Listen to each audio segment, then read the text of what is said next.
Welcome back to Philosophy and Ethics in Games, the series where I break down the stories in some of our favorite games and ask the tough questions to figure out what is right and what is wrong. I'm Josh Bearheart Hawk, and today we're breaking into the lair of the Mechanist in the Fallout 4 Automatron DLC, and finding out there is much more to worry about than just a villain in a suit. In case you missed any of the previous episodes in the Philosophy and Ethics series, I've linked a playlist in the description below. As I continue to break down this and other games, I'll add new videos to the playlist so you can find them all in one place. The Automatron DLC for Fallout 4 released on March 22, 2016 as the first official DLC for the game. It adds the ability to build and alter robots within the game. But the part we're going to really focus on today is the story revolving around these robots. And that story, at least for me, starts with an explosion and a massive battle. While wandering the wasteland in search of a side quest, I noticed the obvious sign of a mini-nuke being fired in the distance, and made my way over to see what kind of trouble I could get into. As it turns out, the explosion wasn't from a shoulder-fired nuclear bomb, so much as it was a nuclear-powered robot meeting its maker. There were several robots, all engaged in battle, but they seemed to be rather focused on one bot in particular. Assuming my assistance was needed, I bravely fought through the horde of metal to save the day and rescue Ada, the apparent target of the horde. It turned out that she and her caravan were attacked by this group of robots, all claiming to be representing someone called the Mechanist, and she was the last survivor. Pretty quickly, we can figure out that Ada isn't a normal robot though. She has a personality, and even shows signs of trauma and regret as she blames herself for her friends being killed. She isn't sure why they were being attacked, but she feels like she could have done something to either push the group to leave the Commonwealth, or to better defend what she considered her family. But she won't lay down and just accept defeat, vowing to find and confront the Mechanist if it's the last thing she does. And of course, we're going to be by her side when she does it. How could I pass up a chance to take down a supervillain? The only thing we know about the Mechanist is that they have been flooding the wasteland with robots that espouse a desire to bring peace and justice to the residents of the Commonwealth. Obviously, this pronouncement is a lie if their bots are going around killing people, and it's up to us to stop them and bring real peace and justice in the name of the Minutemen. And that journey starts at the General Atomics factory, a small building in the heart of the Commonwealth, where General Atomics built and tested robots back before the war. As we search the building for the target robot, we can uncover a few small details. For instance, General Atomics had apparently released a new Miss Nanny bot not too long before the bombs dropped. And while they take customer service seriously, they don't want people to bring their old, defective bots to the factory to be replaced. This is more or less on par with most of the company warranties I've come into contact with in my life, so I'll allow it. We also discover that the person in charge of the factory, a Mr. Kincaid, sadly not that Mr. Kincaid, found himself regretting his life choices when the dream job he'd been working toward turned out to be less of a dream and more of a babysitting gig. Which, when you think about it, is appropriate, as he can get some first-hand experience in the Miss Nanny role. His job is to literally sit there all day and just make sure the robots, which make up basically the entirety of the staff, save the receptionist, don't break down. To be fair, Mr. Kincaid seems like kind of a dick. As in the one entry he left us, he rants about how he's tired of being told to retire and spend time with his family. I've actually worked with people like that before. The kind of person that's married to their job, and they are never any fun to be around. They're the kind of people that make Ebenezer Scrooge look nice. Brute forcing my way into a locked room in the back of the factory, I'm able to take out the bots that we came here to find and recover a special chip that Ada will need to analyze. Technically, we could just head back and meet up with her now, but there's just one tiny thing I need to do first. See, there's a quality assurance lab here in the factory, and it would be a shame to leave without making sure that we can pass the General Atomics Miss Nanny QA course.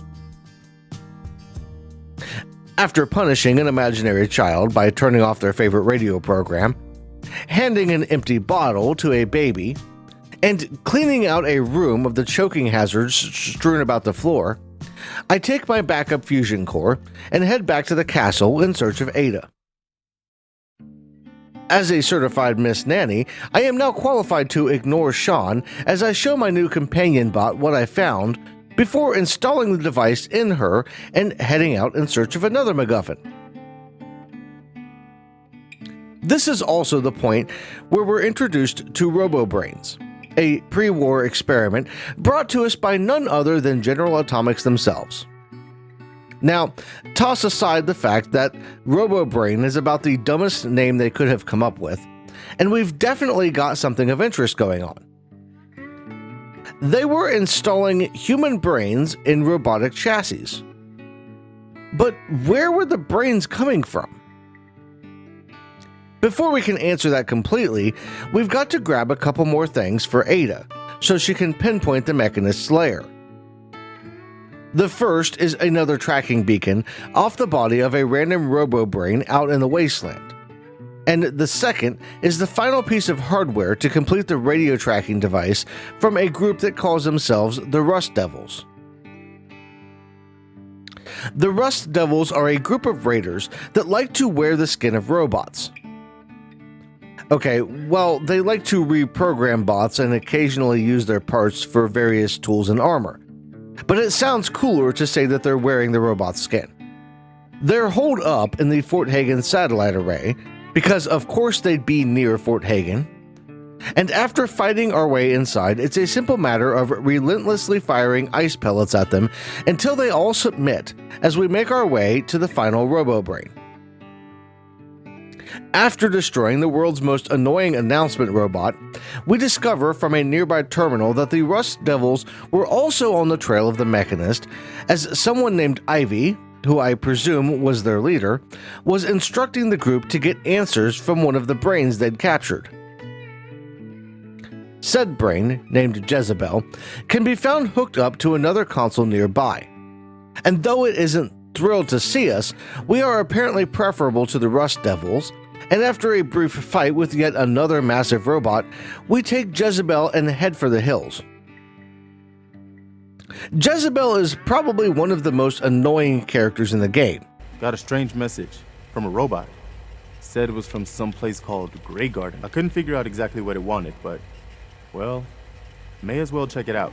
Well, the second most annoying.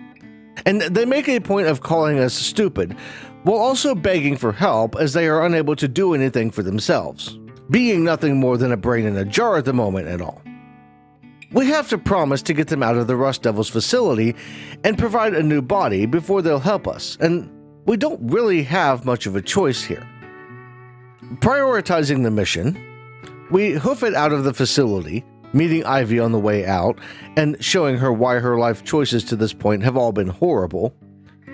We do get kind of a cool Tesla rifle out of the deal, but otherwise there isn't much of note. Getting back to Ada, we learn a little more about this whole Robobrain concept as she explains that General Atomics developed the system to use the brain as a control unit and data storage unit because it was more efficient than using standard circuits. But is that really the case? While the human brain is often compared to a computer, it isn't even close to being as good as computer hardware when it comes to data storage and speed. The one thing it's actually lauded for, though, is being incredibly energy efficient, which would be the one redeeming quality that it would have in this situation. They would, presumably, be looking for a way to maximize operating efficiency, and using a human brain for some tasks could be worthwhile. Though, given that they have the tech for things like Mr. Handy and Miss Nanny, I can't imagine it would make a whole lot of sense to introduce something as fallible as the human brain into the equation.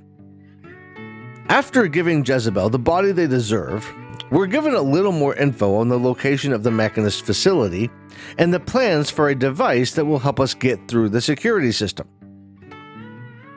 We also learn that the Mechanist robots are convinced that they are helping the people of the Commonwealth, which is apparently their prime directive, by killing them off.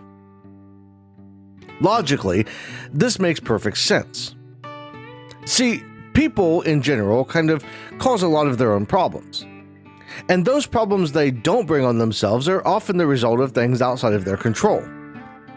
If you want to help them out, to minimize the problems they face, the most efficient way to do that would be to wipe them out. If a person doesn't exist, they don't have any problems to face.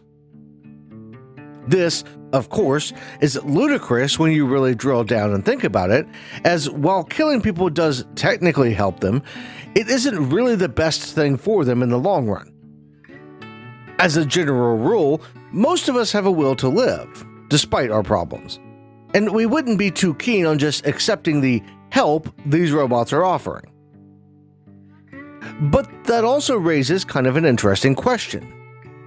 Would there be a logical command that we could give a robot that would have it protecting human life instead of destroying it? Many books, movies, and TV shows have approached the concept of robots or artificial intelligence taking the protect humans order to an extreme like this. Something like Tony Stark's Ultron or even HAL 9000 from 2001: A Space Odyssey took measures to fulfill their orders that most of us humans wouldn't have even entertained. Ultron takes Tony's vision of peace in our time and decides the best way to accomplish that is to just destroy humanity to bring about peace, while HAL 9000 decides the best way to not lie to the crew while also keeping the truth of their mission a secret is to kill them off. Now, there is a way around this logical loophole if you program the bots to follow something like Isaac Asimov's 3 laws of robotics, which consist of 1. A robot may not injure a human being or, through inaction, allow a human being to come to harm. 2. A robot must obey the orders given to it by human beings except where such orders would conflict with the first law. 3. A robot must protect its own existence as long as such protection does not conflict with the first or second law. Those laws, if followed by the Mechanist robots, would actually go a long way toward helping them achieve what we assume was their intended mission. The problem they have with the original programming is that it's too easy to take literally. There needs to be some context added, or at a minimum, some kind of restriction placed, because even the most straightforward instructions can have logical loopholes. For instance, if their directive said to help humans in the best possible way while ensuring they stay alive, the robots could decide the best way to do that would be to capture them and lock them in some kind of prison where they couldn't hurt each other or be hurt by others.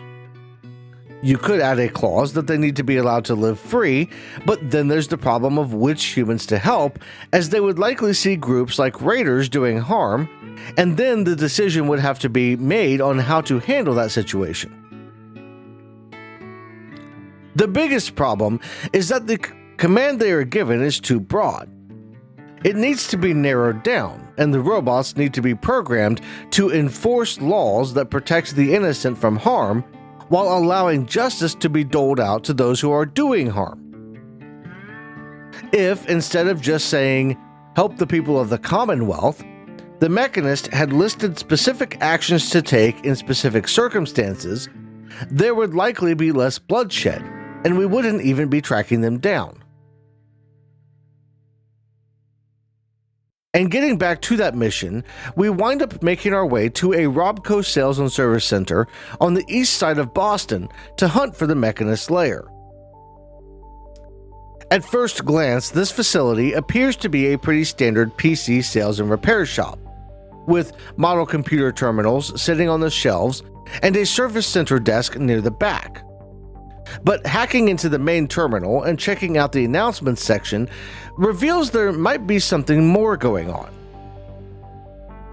The note says that employees aren't to tamper with shipments labeled RB-2851, and that doing so, even accidentally, will result in a termination and a conversation with the friends downstairs.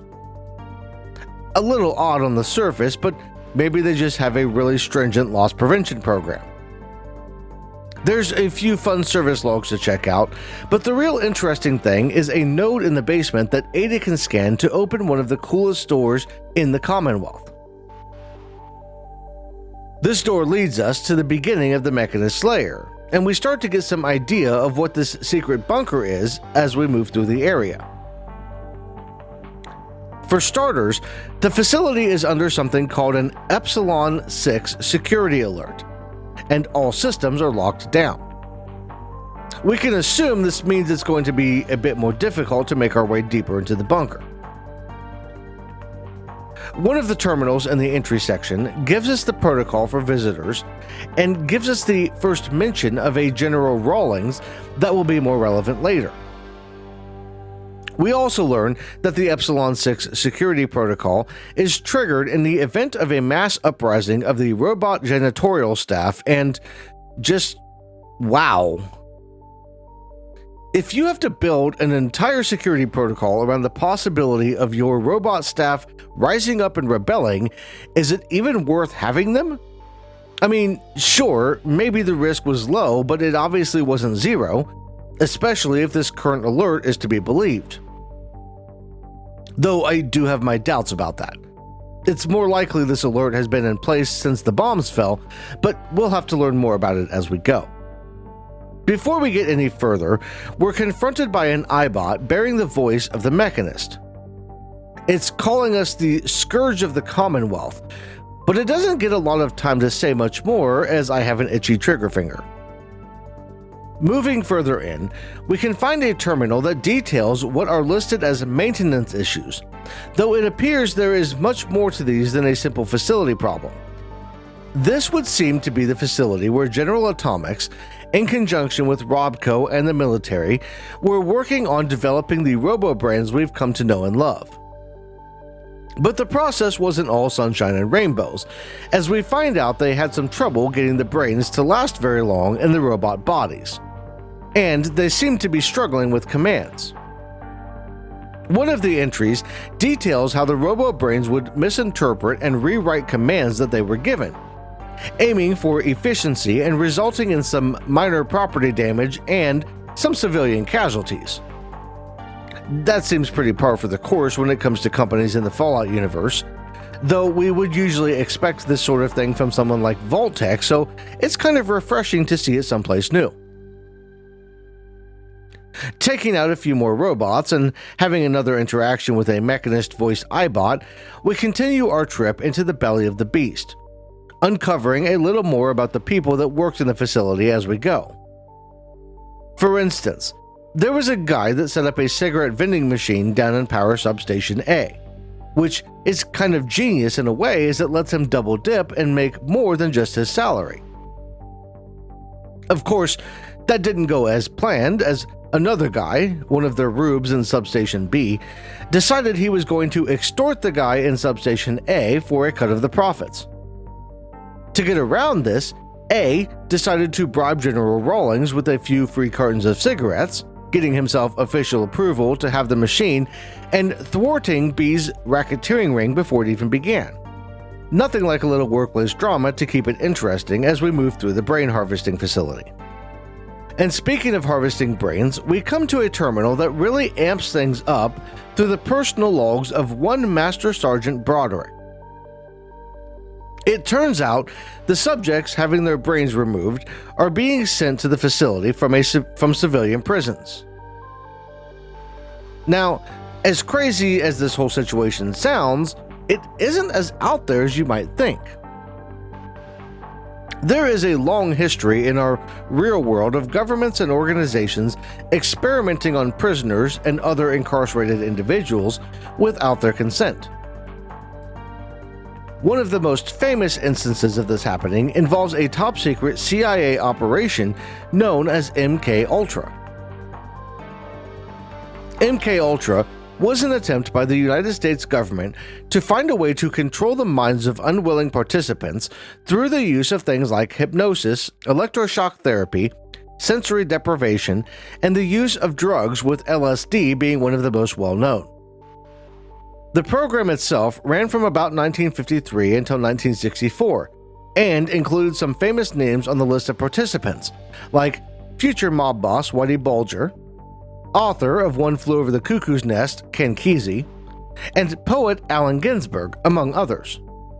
The whole thing was one big masterclass on how not to run a scientific experiment, and in the end, the results were nothing special, a truth we can find in the Fallout version of things as well.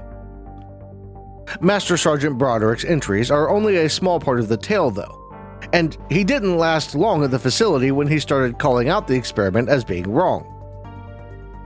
The last entry in the terminal is from a Master Sergeant Esteban, and it tells us that Broderick was reassigned while also parroting the idea that the experiments are not only necessary for national security, an idea MK Ultra espoused, but also that there's nothing wrong with them because the victims are prisoners who deserve what they get. We've already discussed ethical principles in scientific experiments and why they're important, so we won't get too into the weeds about that. But I will say that those standards apply to every test subject regardless of their background. Especially in a system where people are routinely locked up for minor crimes, or even when they didn't commit a crime at all. How many of the prisoners being experimented on here pled guilty and went to jail when they were innocent because they thought they had no other choice, or were coerced into a guilty plea? But the conversation about the American justice system will have to wait for another day, as we've got more to uncover here in this experiment. We can find a terminal at one end of the cell block where the prisoners were being kept that details what a few of the inmates were there for. The crimes ranged from horrific things like being a serial killer to what are really lesser crimes like manslaughter, though, as we discussed, the crime doesn't really matter much here. There's also a terminal that details some of the conversations that were had with the individuals after their brains had been removed and transplanted, and some of them are really messed up. Some of the brains here were wiped clean and had no sense of who they were, while others were aware of their situation in some truly awful ways. They would basically wake up and wonder why they couldn't see anything or feel their bodies. Imagine going in for what you thought was just a routine kind of procedure, only to then wake up and be in what amounts to a living hell, where you no longer had a body but were still conscious of the world around you. That would be horrible to live through, and I wouldn't wish that on my worst enemy, no matter what they'd done. The victims' bodies were incinerated, and the brains that didn't fit a specific criteria were disposed of in the same manner. As if the ethical issues couldn't get any worse, the scientists, and I use that term loosely, started drinking the mixture meant for the brains in an alcoholic concoction they called the Extractor Sunrise, and even went so far as to use one of the brains to play a prank on one of their colleagues by telling him it was a cake. He only discovered the truth when biting into it, and when you've started ingesting the chemicals and subjects of your experiment, it might be time to take a step back and admit you're no longer doing good scientific work. Some of the scientists actually questioned the experiments, as we see in one of the terminal entries that people were starting to actively discuss if what they were doing was right. But it wasn't enough to get the project shut down. And that brings us to the final confrontation with the Mechanist, because this whole thing started when they decided to use the Robobrains in their ill-fated attempt to help the Wasteland, and we need to deal with that issue if we ever want things to get back to some semblance of normal. When we finally meet them face to face, they unleash as much firepower as they can on us in an attempt to end what they see as our reign of terror. That doesn't really go well for them, as we're indestructible, and after a couple of rounds of robots, the whole system crashes like it's running Windows XP. Agreeing to talk to us, the Mechanist comes down and removes their mask, revealing they are a woman named Isabel Cruz. Isabel was trying to help the Commonwealth, using the Robobrains and other robots to carry out that specific task, and things just got out of hand. In the end, we have a decision to make. We can either let her live or kill her as payback for the horrors her robots have brought to the Commonwealth. As her intentions were good, I couldn't bring myself to bring any more bloodshed to the story. Enough lives had already been lost, with Ada's friends being counted among that number, and while retribution can sometimes bring a temporary good feeling, it isn't always the best move. Accepting her apology and knowing she plans to do everything in her power to do better moving forward, I left the Mechanist's lair with my head held high. Though, after all of that, I could use a vacation. I think I heard an advertisement on the radio for some new theme park just west of Boston. Perhaps we'll take a road trip next week and check it out. But you're going to have to cover the cost of your own snacks and drinks by hitting the like button on this video and subscribing to Lost in Games on YouTube. If you want to contribute to the cost of gas and tickets, you can sign up as a channel member here or a patron over on Patreon. I'll even add your name to the list on screen to say thank you for helping out. That's all I've got for this one. I want to thank you all for watching. Have a great rest of your day, and I'll see you in the next one.